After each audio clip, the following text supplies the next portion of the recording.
Hola, yo soy Catalina Vela, soy gestora cultural, artista escénica e historiadora. Y en este episodio de Cultura sin Filtro, la nueva serie del podcast de Imagina Cartagena Lab, vamos a hablar del teatro más antiguo y más bello del Caribe colombiano, el Teatro Adolfo Mejía. Cartagena es presente en disputa y cultura en resistencia. No es un adorno para políticos, ni un filtro para redes sociales. Es cuerpos, barrios, luchas y memoria viva.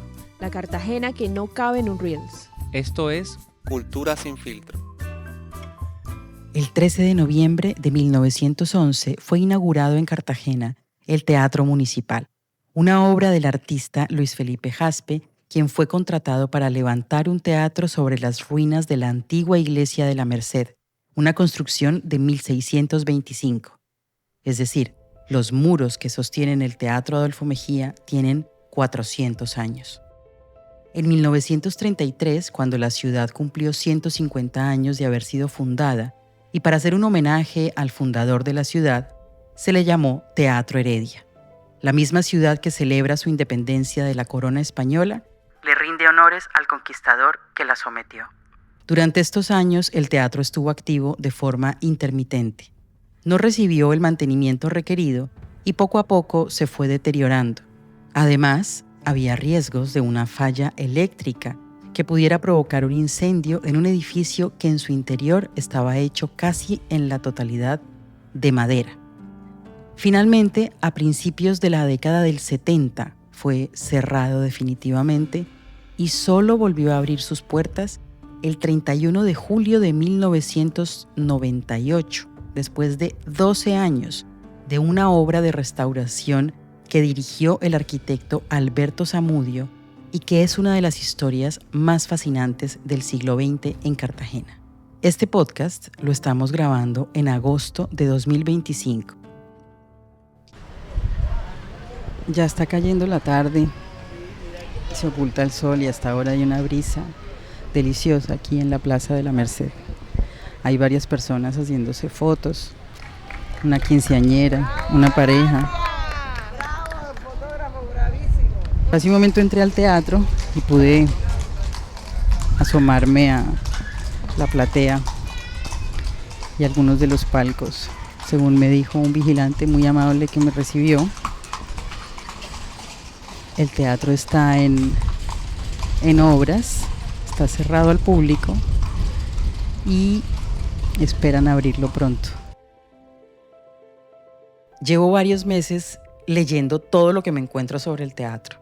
Libros, blogs en internet, periódicos, archivos. Y estoy un poco obsesionada, debo reconocerlo, pero me encanta, me fascina porque todavía me sorprende, todavía encuentro unas historias maravillosas de lo que ha sucedido allí. Y más que hablar de lo que no tenemos, yo quiero que pensemos en lo que sí tenemos, en las historias que nos ha dejado este teatro. Para eso no voy a contar yo toda la historia, sino quiero compartir en este episodio unas conversaciones muy interesantes que tuve con personas que están directamente vinculadas con el teatro. Lo primero va a ser una conversación con Ricardo Sierra, que es el vendedor de arepas que se encuentra en la Plaza de la Merced desde hace más de 30 años. Hablé también con Zuli García, que fue una de las personas que estuvo en la restauración del teatro cuando era aprendiz de la Escuela Taller. Y también hablé con Rogelio Franco, que es el director de Sambo Teatro. Estas tres personas me van a ayudar o nos van a ayudar para que construyamos una imagen un poco más compleja de lo que es el teatro y entendamos, o por lo menos nos preguntemos por la importancia que tiene este espacio, que es imagen, memoria, presente y futuro también de Cartagena. Hola Ricardo, ¿cómo está? ¿Cómo le va? Le voy a acercar el micrófono para que nos salude. Bien, bien, gracias a Dios. ¿Qué ha pasado? Cuénteme. Todo bien. ¿Cómo ha estado esta semana? Regular, estamos regular. Pero hoy hay más gentecita que el día que nos No conocimos. comen, no comen. Entonces toca decirles que coman. Bueno, Ricardo, usted el día que nos conocimos me contó que llegó acá, en qué año. 1990, tenía 17 años en ese tiempo. Hasta ahora, hasta el 2025, que tengo 36 años. Pero usted come años. Sí, yo tengo 53 años. Y bueno, y desde los 17 añitos llegó acá y ¿qué vino a hacer? A vender aquí con un señor, que éramos ayudante. Yo era ayudante aquí de un señor, que era el dueño del negocio. Ahora es mío, propio. ¿Y el negocio qué es? Arepa rellena. ¿Y usted el maíz de dónde lo trae? El maíz lo compro en el mercado. Mercado Asunto, lo cocino, le saco el agua de maíz y después lo muelo. Nada más y le hago mis arepitas. ¿Y a quién le aprendió? A mi patrón, que era patrón mío. Él le enseñó. Sí, me dio la máquina todo, me dio el eléctrico, todo me dio. Me dio. Y el puesto que me lo dio él. Aquí vendía él y me lo dio, pero que a mí fue que me registró espacio público. Ya no venía, sino que me hacía un porcentaje. Después él decidió dármelo a mí. Como ya no tiene que ver nada con esto, sino yo soy el que tengo permiso acá. Usted me estaba contando, Ricardo, que usted cuando llegó acá... Aquí no había plaza, cuando llegué aquí no había plaza. Todo esto estaba cercado, en pura tabla. Estaba el teatro en ruinas. ¿Y cuando estaba en ruinas se podía entrar o se podía mirar algo? No, porque eso estaba cercado, nada más estaban los vigilantes y después comenzaron a trabajar. El trabajador del doctor Samudio fue el que lo restauró, Samudio Taller. ¿Usted lo conoce, Samudio Taller? No. Fue el que restauró el teatro ahora. Estaba en ruinas. Yo sé que el doctor Samudio era el arquitecto. Pero había un montón de trabajadores. Sí, ¿Él lo hizo todo? sí, tiene sus trabajadores. Ajá. ¿Y cómo eran esos trabajadores? Cuénteme. Normal, trabajadores, albañil, maestros de obra. No sé. ¿Y ellos sí le compraban arepas? Sí, ese tiempo sí. Y cuando pintó la musa, el doctor Grau también me compraba arepas. Cuénteme quién es ese doctor Grau. Mira, el que pintó la musa adentro. La musa, la vaina que tuve adentro, todo eso lo pintó él. Y después de que abrieron el teatro, usted me contó que ha entrado al teatro. Sí. Y para la reina de belleza que la... Sí, es bonito. Eso parece colonial, así como la vaina de Italia. Como si fuera una plaza de toros, así. ¿Ya? Ajá. Con plateada de arriba. ¿Cuántos pisos tiene? 3 pisos. No, tiene 4 pisos el teatro. ¿Y usted ha subido hasta la parte de arriba o solo abajo? No, abajo. Arriba no. Sí. Arriba, en un momento esto le digo a los trabajadores ahí que me conocen para subir y conocerlo. ¿No? Claro, dígales que lo dejen entrar a conocer hasta arriba, hasta la galería. Diani ahora es la arquitecta. Todo el tiempo ha sido la arquitecta, ya la sacaron y otra vez la doctora Diani. Vamos a empezar a contar esta historia reciente del Teatro Adolfo Mejía desde 1990, que es el año en que Ricardo Sierra llega a la Plaza de la Merced con 17 años a vender arepas asadas, que si no las han probado se las súper recomiendo porque son deliciosas. Ese momento del que nos está hablando Ricardo es la segunda etapa de la restauración que hace el arquitecto Alberto Zamudio.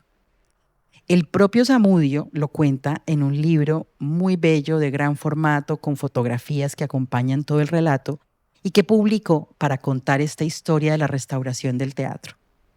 En el libro dice así: la obra propiamente dicha comenzó 3 días después de una reunión celebrada en las oficinas del Banco de la República en Cartagena el 15 de enero de 1988 a las 10 de la mañana con el objetivo de suscribir, como en efecto se hizo, el acta de iniciación de las obras.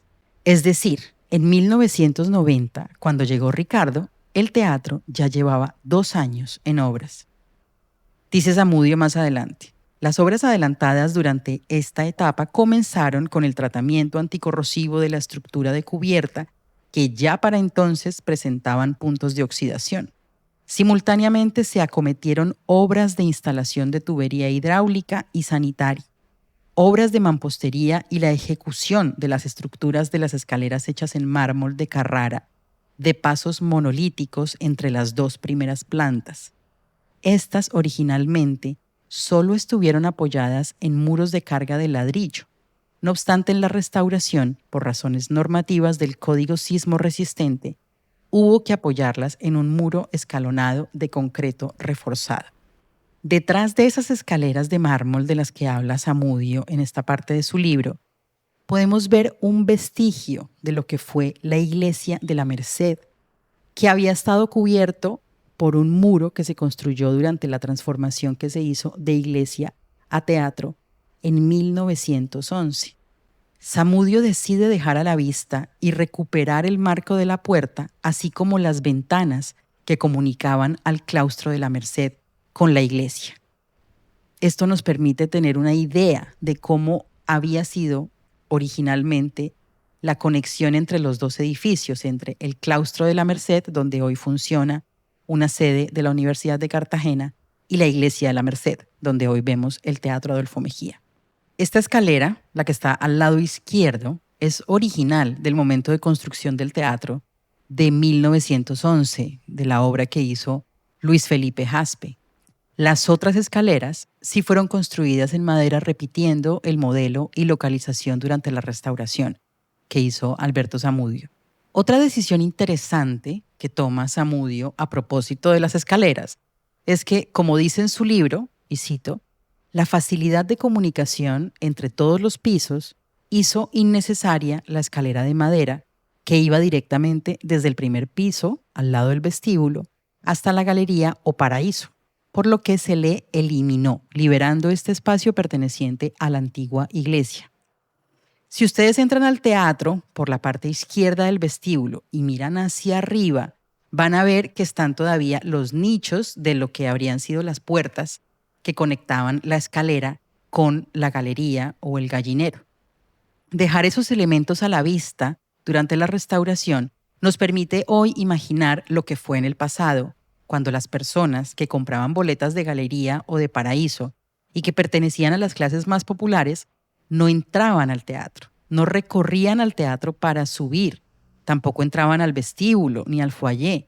Esto nos da una idea de una separación de clases que había en el teatro municipal, después llamado Teatro Heredia, y que son reflejo de la sociedad. Para poder seguir contando esta historia de la restauración, quise hablar con una persona que estuvo allí, que fue testigo directo de lo que allí sucedió. Esto fue lo que Ana Zulema García, Zuli, especialista en aplicación de la minilla de oro y oficial de pintura egresada de la Escuela Taller de Cartagena, me contó. Eso fue en el año 1998 que se terminó. 97 para mí, 97. O sea, tú entraste como en esa última etapa que fueron. El último año, yo duré como 1 año y medio ahí más o menos. Fue una experiencia muy bonita. Nosotros veníamos en diferentes talleres, el grupo que conformaron después para formar el taller de Dorado. Estaba la restauración de el teatro y necesitaban personal pues para que se encargara de la parte ornamental y de dorar todas las piezas de yeso. Aquí en Cartagena en ese tiempo no había. Entonces se trajo un maestro, el maestro Henry Arias de Pasto, que se dedicaba a eso, y entonces entró con la escuela taller a buscar muchachos que tuvieran pues las aptitudes y las habilidades como para que se pudiera formar el taller. Hicieron unas evaluaciones, unas prácticas, a ver de todos, porque nos hicieron de un grupo bastante grande, se escogieron a los 10 mejores. Entonces dentro de esas estuve yo. Yo venía del taller de pintura junto con Alexander, mi compañero, y Henry Torres.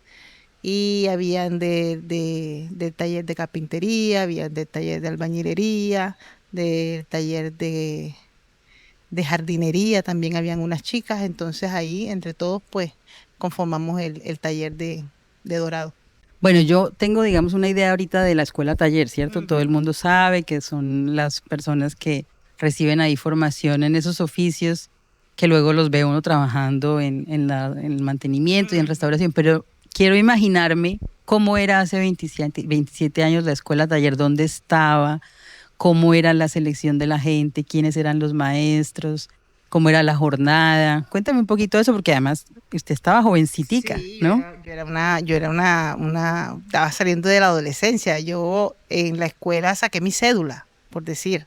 Tenía yo 18 años cumpliditos. Entonces, yo conocí de la escuela por un vecino del barrio que, pues, yo no estaba estudiando, yo no estaba haciendo nada. Y él me dijo, ¿tú no te interesaría meterte en la escuela taller? Y yo, no sé, bueno, dame tus datos y vete al centro, en la calle del Coliseo quedaba en ese tiempo. Lo que es ahora la Universidad Rafael Núñez. Ahí el edificio, creo que se llamaba Mogollón. Esa era la escuela.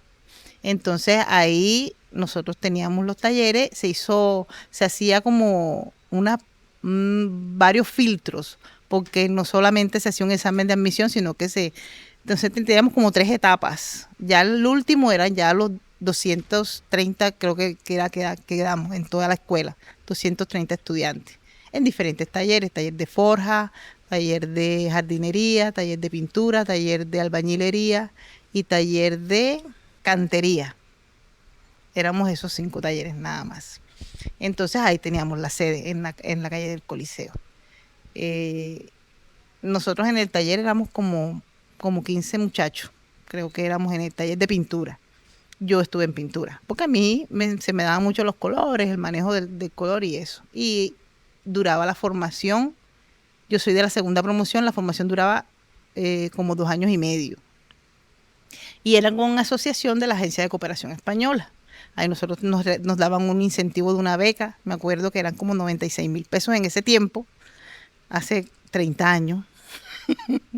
Una beca de 96,000 pesos y nos daban pues seguro médico, teníamos desayuno, teníamos almuerzo y nuestras dotaciones. Y salíamos como técnicos o como oficiales en los diferentes oficios.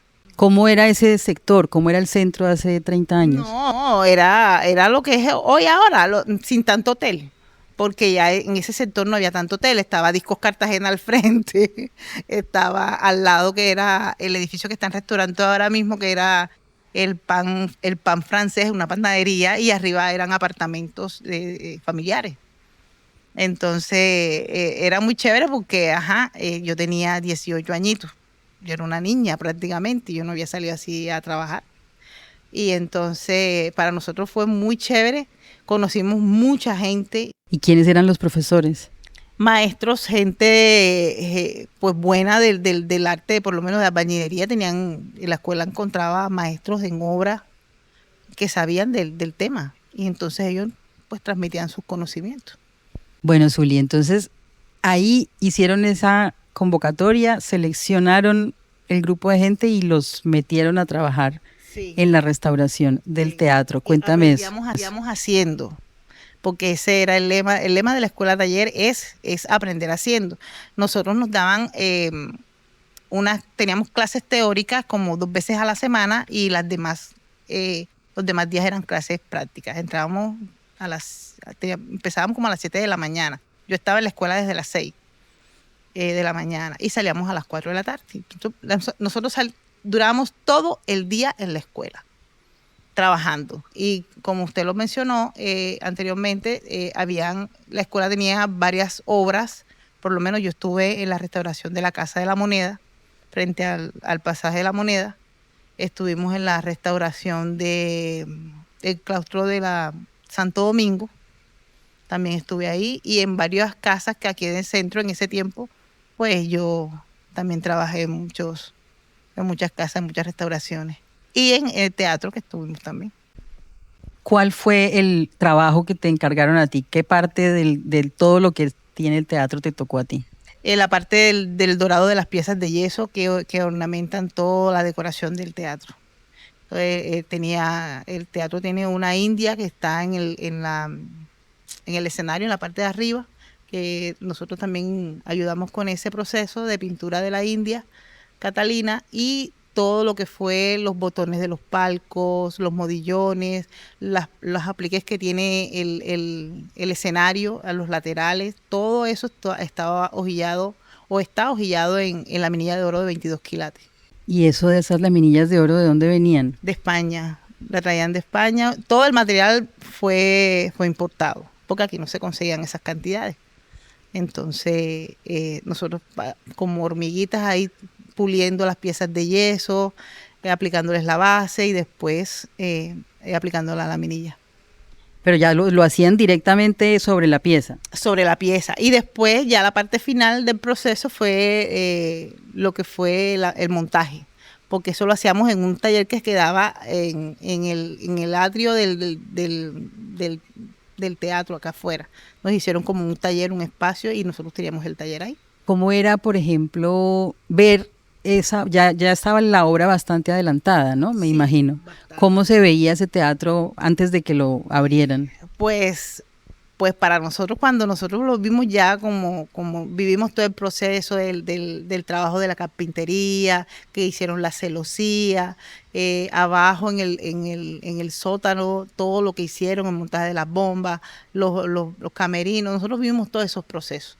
Entonces, el ver que después, al final, después que nosotros montamos la ornamentación y el maestro Grau hace el telón de boca y hace la cantidad de andamios que tocó armar para que el maestro pudiera montarla en el plafón, que hay todo lo que son las musas del arte, que lo hizo él una versión muy tropical ahí. Eso todo, nosotros vivimos todo ese proceso. ¿Cómo fue eso de los andamios? Cuénteme. Pues como está tan alto y son como cuatro niveles de pisos, entonces se armaron todo donde está la silletería de abajo, eso no existía, se quitó, o sea, todavía no las habían instalado, todo eso era andamio y eran tablas, cosa de que cuando el maestro se montara, pues para él fuera mucho más sencillo. Hicieron como si fuera un piso falso ahí. Y fue muy chévere el trabajo. Dos de mis compañeros que estaban en carpintería ayudaron mucho al maestro con la cuestión de los bastidores, de ayudarlo con cosas de madera que ellos necesitaban. Ellos se quedaron como apoyando al maestro. Está John León, que él trabaja en el Colegio del Cuerpo, y Tomás Correa, que también trabaja en un teatro en Santa Marta. Y ya cuando anunciaron que se iba a inaugurar el teatro, ¿a ustedes los invitaron? Yo no recuerdo, honestamente, porque ya se acabó el proyecto y ya como que uno ay, qué tristeza, ya uno busca, pero no recuerdo. Pero después, con el tiempo, como quien quedó trabajando ahí de directora técnica fue la que era arquitecta residente y ya nos conocía, pues ella cuando se le partía y me la encontraba aquí en el centro, me ay, Zuli, mira que para que llegues allá y mires una piecita, y yo me quedé trabajando eventualmente con ella. Y trabajé por muchos años en el teatro después, en el mantenimiento del Dorado. Ok, entonces tú después seguiste un tiempo trabajando ahí. En el teatro, hasta cuando estuvo eso en manos de Raimundo Angulo, que él lo tenía como de honoris, ahí él tenía la administración del teatro, antes de que pasara a IPCC. ¿Y recientemente has ido al teatro? No he ido. No he ido, sé que está un poquito deteriorado y la doctora me había dicho antes que necesitaba que yo le hiciera unas cotizaciones porque habían muchas piezas que se habían caído, pero de eso no he entrado más. Creo que hay un proyecto de restauración, pero no me han comentado más nada. ¿Y tú qué piensas de la importancia que tiene el mantenimiento y el cuidado de un edificio como el Teatro Adolfo Mejía? Pues importantísimo. Primero porque no es cualquier edificio, es un edificio muy importante de la ciudad al que se le ha invertido mucho dinero. Pienso de que eso es un espacio cultural que debe ser, o sea, su función ya está y que no debe ser como tomada para otras cosas que no sean para su función. Creo que eso ha sido una de las causas por las que el teatro se ha deteriorado. De pronto a veces hacen eventos que no son los adecuados y que meten de pronto personas que no están acostumbradas a estar en este tipo de sitios, y por eso ha habido mucho deterioro. Y las administraciones pues que han sido un poquito laxas ahí con lo del mantenimiento. Pues aquí en la ciudad de Cartagena, cualquiera que tenga un casa, apartamento o local, lo que se llame, sabe que el mantenimiento de aquí es constante. Y si uno deja de hacer mantenimiento, pues las cosas se deterioran. Estamos a la orilla del mar y aquí Cartagena tiene muchos factores agresivos en cuanto a medio ambiente. Ahora agreguémosle la necesidad de la gente a veces, que la gente a veces no sabe porque no se les educa. Yo lo aprendí con el tiempo porque yo me manejo en este medio. La gente a veces es muy ignorante de ciertas cosas y hacen cosas que no deben de hacerlas. ¿Qué crees tú que habría que hacer para que la gente entendiera eso, para educar? O sea, si pudieras hacer como una campaña de educación, ¿qué te inventarías? Pues no sé, habría que concientizar que eso es un bien público, que es de todos nosotros los cartageneros y que debemos cuidarlo. Ahora hay que buscar un dineral para volverlo a como estaba antes y espero que esta vez que vuelva a su belleza pues se mantenga. Entonces que los que vayan a las presentaciones o a los eventos en el teatro eviten de montar los pies en las partes de madera, eviten de tocar los botones. Esos son unos botones que son de yeso, que son de frágiles, no se puede hacer mucha fuerza porque se parten, se caen, eso cuesta dinero. Y eso está ahí es para embellecer el teatro. Entonces, el cuidado de la gente que se sienta ahí, la gente sentadito, tranquilo, viendo lo que están viendo y nada más. ¿Y tú has visto cuando hacen Toca llamar la atención, por favor, no monten los pies, se caen las piezas. Yo he visto cuando piezas se han caído, porque las personas, por lo menos, el palco que más sufre es el del primer piso. Ese es el que más sufre. La gente que está en segundo, tercer y cuarto no tienen ese problema. Porque no sé si es por la altura, pero como están tan bajitos, ahí la gente se relaja, se reclina, mete los pies, tocan, porque eso sí está más cerca del contacto de la gente. Sí, pero además también hay toda esta actividad de eventos grandes, de bodas y eso, que meten maquinaria y que meten estructuras. Personas que meten el audio con las cajas, los que quitan las sillas, porque me ha tocado presenciar que se quita la silletería pues para poner las mesas. Entonces ahí en la platea, eso no está para eso. ¿Y dónde meten todas esas sillas? Abajo. En el foso de la orquesta. Sí, exactamente. Como es un espacio que casi nunca se utiliza, pues sirve ahí como de bodega. Pero es que si se hace bien, no importa. Pero entonces no lo hacen bien. Entonces tiene que uno estar pendiente de que la gente que va entrando las cosas, que está quitando, pues no esté rozando y es complicado. Es complicado.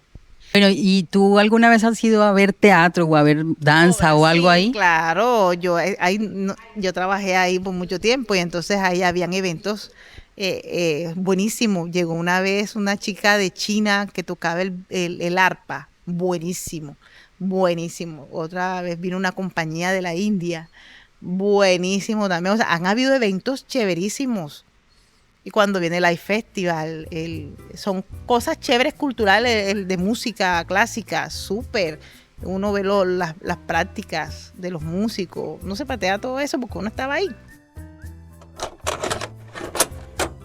Ese trabajo del que nos habla Zuli, de los aprendices de la escuela taller, guiados por el maestro Henry Arias, fue lo que le aportó al teatro el aspecto de elegancia y distinción que tiene hoy en día. Todas esas piezas con recubrimiento, con laminilla de oro que adornan los palcos y la boca del escenario.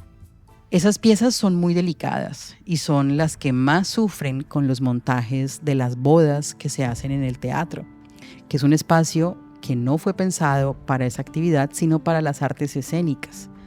Es triste ver los rosetones y los botones todos desportillados y rotos. La restauración del teatro fue larga y difícil. Cuando el equipo de Zamudio pudo empezar a trabajar en el año 88, hacía 18 años que el teatro estaba cerrado y prácticamente en ruinas. Fue el Banco de la República la entidad que financió esta obra emblemática. Así que tenemos que pensar que todo el capital que se le invirtió al teatro provenía de recursos públicos. Por eso deberíamos todos y todas ser dolientes de cualquier cosa que le pase al teatro. Me quiero devolver un momento a ese recuerdo que tiene Zuli de estar en la escuela taller, en la calle del Coliseo, en el edificio Mogollón en el año 96 o 97, donde funcionó la Escuela Taller de Cartagena de Indias. Porque ese edificio, donde hoy hay una sede de la Universidad Rafael Núñez, está donde estuvo ubicado el primer teatro que tuvo Cartagena, que se llamaba el Coliseo. Por eso esa calle tiene ese nombre, la calle del Coliseo. En el año 1775 se fundó o se creó ahí un teatro, el primer teatro de Cartagena y el primer teatro de Colombia, en ese tiempo el Nuevo Reino de Granada. El Coliseo funcionó hasta el año 1872 y en el 74 Juan Mainero y Truco y su esposa, la señora Leonor Bocio, abrieron allí el Teatro Mainero, que es más reciente y tal vez los cartageneros y cartageneras lo tienen más presente. El Teatro Mainero funcionó entre el año 1874 y 1918. Ese dato es importante para que tengamos presente que el teatro ha estado presente en la sociedad y en la cotidianidad cartagenera desde el siglo XVIII. Hasta aquí hemos estado hablando del edificio, de la historia del edificio, de la restauración y de arquitectura, pero no hemos hablado de teatro. Por eso es el momento ahora de escuchar a Rogelio Franco, el director del grupo Sambo Teatro, fundado en 1994 y uno de los grupos residentes en la Sala de Teatro Reculada del Ovejo, ubicada en la bóveda número 1 de la muralla. Ahí me recibió Rogelio y tuvimos una larga conversación que he transcrito y que podrán consultar en la página web de Imagina Cartagena Lab para que conozcan la historia de Sambo Teatro y algunas curiosidades que me contó sobre los espacios culturales que había en Cartagena antes de la apertura del Teatro Adolfo Mejía o cuáles son las 6 salas de teatro independientes que en este momento están activas en Cartagena. Aquí vamos a escuchar una parte de esa conversación en la que Rogelio también se hace algunas preguntas sobre el manejo y la gestión del Teatro Adolfo Mejía y de su actual administración. Bueno, yo vengo del Teatro Estable Gijón. Puedo decir que mi maestro fue Carlos Ramírez, porque con él fue que aprendí todo este proceso, pero él se encaminaba más hacia la comedia.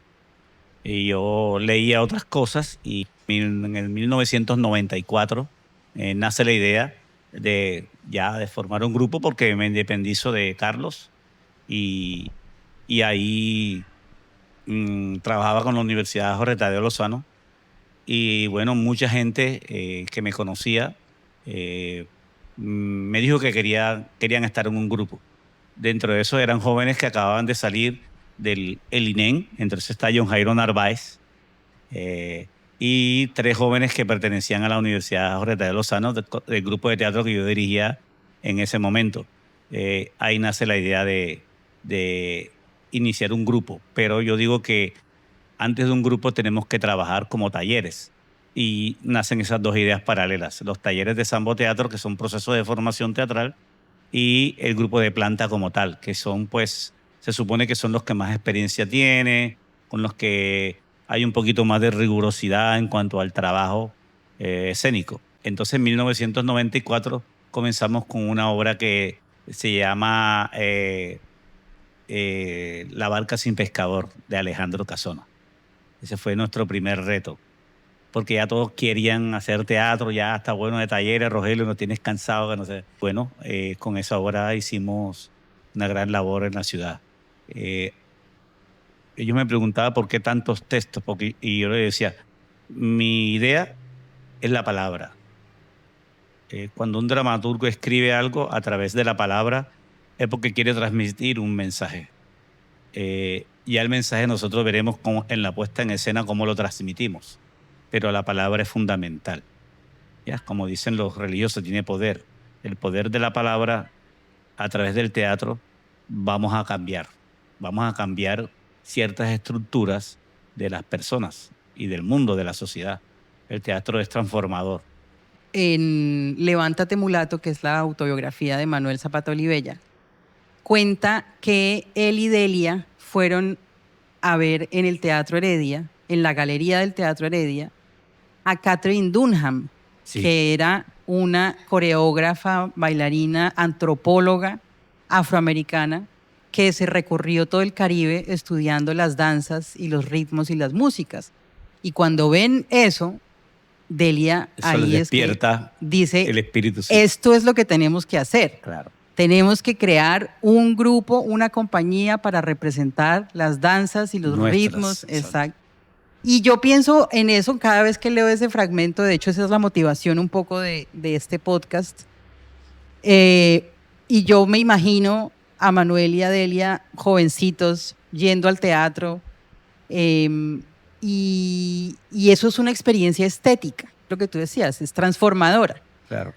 ¿Tú podrías como identificar algún momento así parecido o que haya provocado en ti esa necesidad o que haya despertado? Yo pienso que eso es como una vocación también, este Sí. trabajo en el arte, ¿no? Yo estudié en el Colegio de la Esperanza. Y en el Colegio de la Esperanza estaban haciendo Otelo. Y yo me le acerqué al profesor. Pero ese Otelo es blanco. Otelo debe ser negro. Yo lo puedo hacer. Lógicamente él se burló de mí. Porque yo lo que hacía era segundo de primaria. De bachillerato, perdón. Me mandó a hacer bachillerato. Es que tú todavía tienes que entrar primero y de conocer. Yo no sé qué pasó, pero algo pasó. Que el muchacho se ha lesionado, le salió un esguince. Faltaban 15 días para estrenar la obra y ya yo me la sabía. De tanto ver los ensayos, yo movía aquí, movía acá. Y me dice, no tenemos más opción, coger al negro. Y hice Otelo. Carlos Ramírez va a ese colegio y ve a Otelo y me ve a mí. Y me dice, ¿y por qué no vas al TEU de la universidad? Tú puedes El funcionar TEU, que allá. es el El teatro. TEU era el Teatro Estudio de la Universidad de Cartagena. Ujú. Pero el TEU tenía dos grupos, el que manejaba Jaime Díaz, que eran los principiantes, y el grupo que pues tenía otro nivel, que era el que manejaba Carlos Ramírez. Y yo entro al TEU. No, pero tú vas a entrar en el TUV. Bueno, no sabía que era eso. Era de Jaime. A la semana de yo estar en el TEU, él dice, ven acá, muchacho. Mi hijo. Yo dije, mierda, no sirvo para esta vaina. Yo creo que tú te vas a tener que ir para el grupo A porque tú eres muy bueno. Y me fui para de Carlos. Ajá. Ahí donde Carlos pasó una obra que se llamaba El Espantapájaros. El TEU tenía esa cosa de ir a diferentes barrios y nos presentamos en el barrio en Canapote. Por ahí nos presentamos, no me acuerdo ahora exactamente, Santa Rita. Ajá. Y bueno, ahí estuve en el TEU y del TEU pasé al Teatro Establa Gijón con Carlos Ramírez con una obra que se llamaba Ollantay. Una de las cosas que más me motivaron para quedarme en el teatro es que yo voy a ese festival en Bogotá y veo un trabajo que se llamaba Buffalo Beat, de un grupo que no me acuerdo el nombre ahora, y veo el Teatro La Candelaria y después veo el Teatro Libre y después veo el TED de Cali y yo dije, esto es lo que yo quiero hacer. Y fundamos Sambo Teatro con esos jóvenes, con Carlos Alvarado, con Salcedo, con Flor de Lis, con Beatriz Medrano, Flor de Rico hoy día tiritera de Trotasueños, con Beatriz Medrano, con John Jairo Narváez. ¿Ya? Buenos recuerdos de esa época. ¿Y cuándo tienes presente, digamos, ya haber entrado al teatro o a una representación para ver o para hacer? ¿Cuándo puedes como ubicar alguna fecha de eso? En el 77, cuando participo con el TEU de la universidad, en la obra El Espantapájaro, como te comenté anteriormente. Y después veía teatro esporádico de Alberto Sierra. Alberto Sierra tenía un grupo de teatro de las antiguas empresas públicas municipales de Cartagena. ¿Y dónde se presentaba? Se presentaban en diferentes lugares. Había un lugar que era la Alianza, en la misma Escuela de Bellas Artes, que era mucho más abierta. Ahora parece un colegito. Mucho más abierta, llegaba gente. Esa sala funcionaba como teatro, esa sala Pierre Daguet. No, la sala Verdaguer nunca funcionó como teatro. Siempre fue un espacio abierto a otras cosas, a rumbas y esas cosas. Se presentaban en el patio. Veía las obras de... Sí, de hecho, cuando yo trabajé en Bellas Artes, la sala estaba Sí, cerrada no, permanentemente. eso nunca ha sido una sala de teatro. Ya, ni siquiera Ricardo, con toda la fuerza que ha tenido, ha podido lograr que se convierta en una sala de teatro. Porque, bueno, hay otros intereses totalmente diferentes a los intereses que uno tiene, que se convierta en una sala de verdad de teatro de Bellas Artes. Sí. ¿Cierto? Entonces, bueno, algo parecido a lo de Adolfo Mejía, lo alquilan para matrimonios, para rumbas, ¿cierto? Es una gran verdad, eso no se puede negar. Cartagena no cambia a nivel de política. Cartagena siempre va a seguir siendo lo mismo porque son las mismas 4 o 5 familias que manejan la política de la ciudad y la cultura de la ciudad.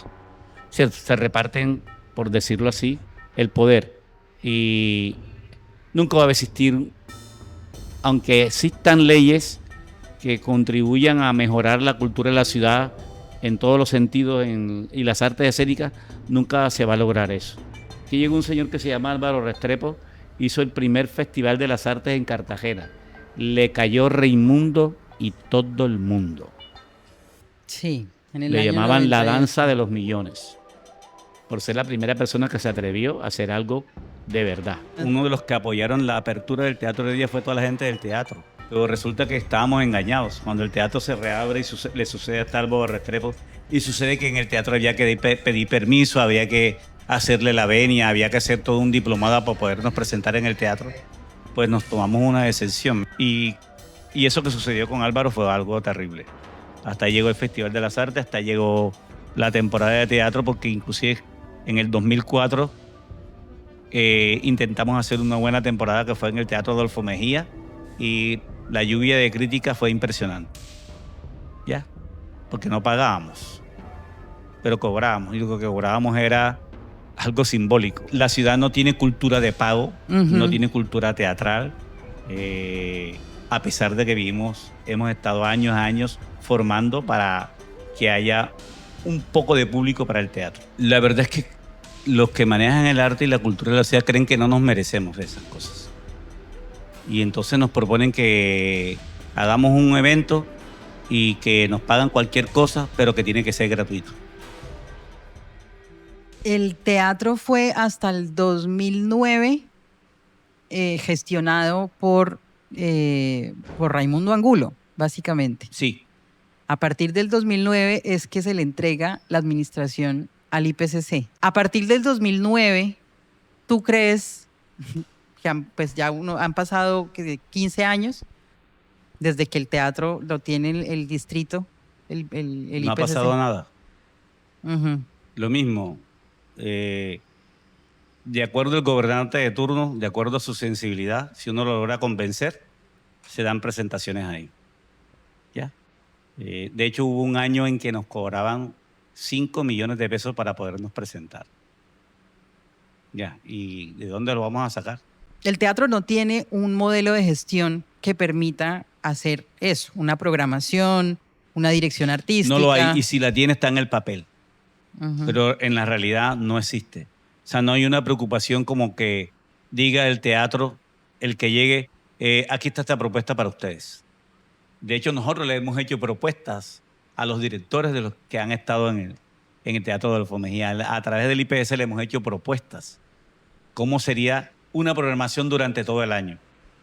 Pero eso ha quedado en las gavetas del IPCC. Sí, y aparte, pues es un espacio, digamos, en el que podría haber teatro, danza, música y una programación permanente. Todas las artes escénicas. Creo que los que cogen la administración no saben en qué consiste el Teatro Adolfo Mejía, para qué se hizo el Teatro Adolfo Mejía. Yo sé que esto va a causar urticaria.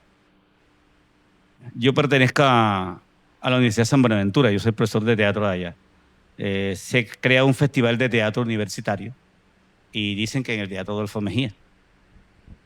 No sé qué pasó con la organización, pero el día que yo me voy a presentar,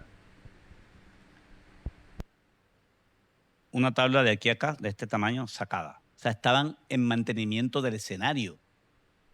¿Cómo van a prestar un teatro cuando está en mantenimiento? Y yo lógicamente yo formé mi bololó, que era lo más lógico. Aquí un muchacho hace un salto, mete su pie aquí y mínimamente un esquince, ¿cierto? Entonces, ¿dónde está la protección de los jóvenes que hacen, universitarios que hacen teatro? ¿Cierto?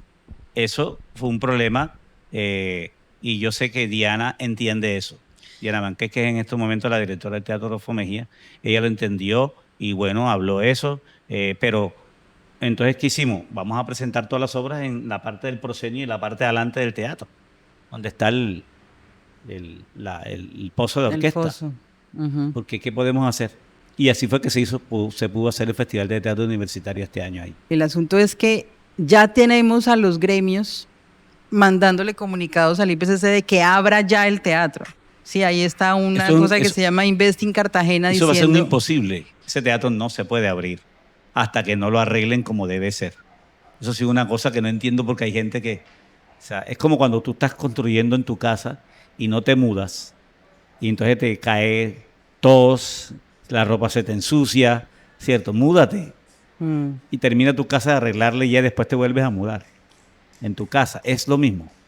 Yo creo que, pues, es mi opinión, pero yo creo que las personas que deberían estar ocupando los espacios de qué se decide, qué se hace con la cultura, pues son precisamente los hacedores de cultura, que son pues la gente como tú, que ha estado liderando procesos desde hace tiempo, pero como tú dices, se manejan las cosas con unos intereses diferentes.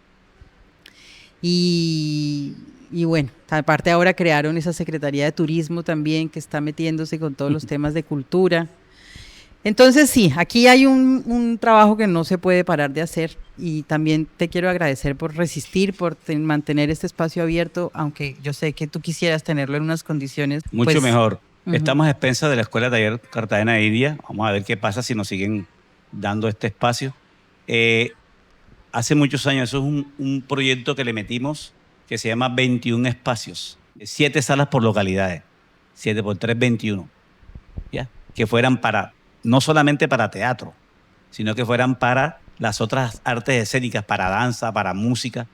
Ese es un proyecto que está ahí, nunca nos han prestado atención y todos los años volvemos porque nos hemos dado cuenta, ¿para qué el Adolfo Mejía? ¿Para qué el Adolfo Mejía? ¿Cierto? Si ahí no hay teatro, preferimos hacer nuestros propios espacios, ¿cierto?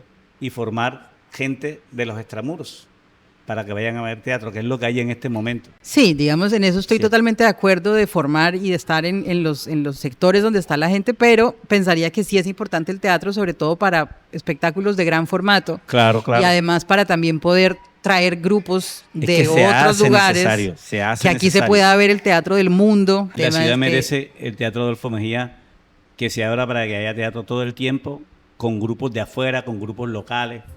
Se lo merece. Porque sí hay gente para teatro y con buena promoción, lógicamente. Coincido con Rogelio en que el problema fundamental del teatro es un problema estructural. No es de este gobierno ni del gobierno anterior, sino es un problema del modelo de gestión del teatro. Se necesita que el teatro tenga una gerencia general, una dirección artística, técnica, un director o directora de programación, pero para poder plantearnos este escenario hay que reformular la estructura del Instituto de Patrimonio y Cultura de Cartagena y convertirla en una Secretaría de Artes, que tendría al teatro como una unidad administrativa adscrita con su propio organigrama y presupuesto. Esta es una discusión que se ha dado en varios espacios y que, por más de que se le ha insistido siempre a las autoridades que se necesita hacer esta reformulación o reestructuración del IPCC, no es posible como dar ese paso. Toda la ciudadanía cartagenera y en particular el sector cultural, la academia y el sector turístico deberíamos estar mucho más involucrados en la defensa del Teatro Adolfo Mejía. El arte y la cultura no pueden ser solamente para unos pocos y ese teatro es un espacio de todos y todas. No es solamente un espacio que está allí para ser utilizado en algunos festivales internacionales que tienen la mayoría de su público visitante de otras ciudades o de otros países, sino debe tener una programación permanente enfocada en atraer al público local.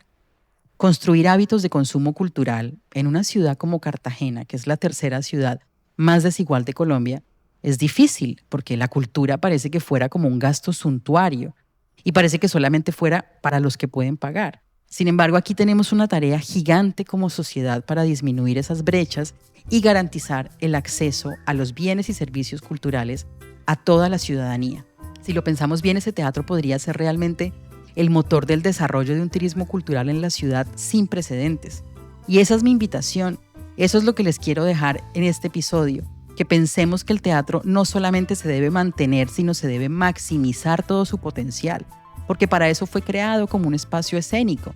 Su naturaleza es que sea permanentemente ocupado por artistas, por propuestas artísticas y también por el público, para que se forme la mirada, el criterio, el gusto y para que nos podamos pensar colectivamente. Para terminar, tengo que decir que la existencia de este teatro y de muchas de las iniciativas artísticas de la ciudad han estado jalonadas por una élite económica y social, así ha sido históricamente, que es la que ha tenido un primer contacto con las artes. Pero eso ya hoy en día no funciona así, porque el arte está al alcance de todas las personas. Sin embargo, en Cartagena hay una élite que tiene, digamos, un cierto interés por el arte y por la cultura, pero cuando viaja. Van a Nueva York, a París, a Madrid o a Bogotá a ver teatro, a asistir a conciertos, a las presentaciones de danza, cuando eso deberíamos tenerlo aquí, porque tenemos el escenario ideal para que esas presentaciones y esos eventos culturales estén disponibles para todos. Si puedo hacer un llamado hoy con este episodio, es que si usted es una de esas personas, le invito a que a partir de ahora se comprometa con la defensa del Teatro Adolfo Mejía desde el lugar en el que esté, haciendo todo lo que pueda para que el teatro realmente sea un templo de las artes, el pensamiento y la creación. Y les quiero dejar 3 recomendaciones. La primera, recuerden que el teatro se llama Teatro Adolfo Mejía. Le pueden decir TAM en confianza, no más Teatro Heredia. La segunda, cómprenle arepas a Ricardo en la Plaza de la Merced, que son deliciosas. Y la tercera, estén pendientes de la programación de las salas de teatro de la ciudad para que vayan a ver el teatro cartagenero. Muchas gracias por escucharme. Va a haber más información sobre el teatro en la página web de Imagina Cartagena Lab y cuéntenos en los comentarios y en nuestras redes sociales cómo les pareció esta serie de Cultura sin filtro.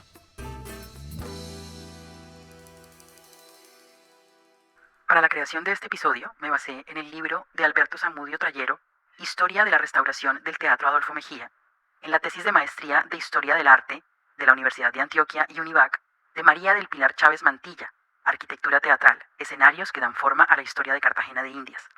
También en la investigación inédita de Moisés Álvarez Marín, El Teatro Heredia, Adolfo Mejía de Cartagena de Indias, 1911-1960. Un agradecimiento especial a Lorena Guerrero Palencia, al Museo Histórico de Cartagena y al Archivo Histórico de Cartagena de Indias.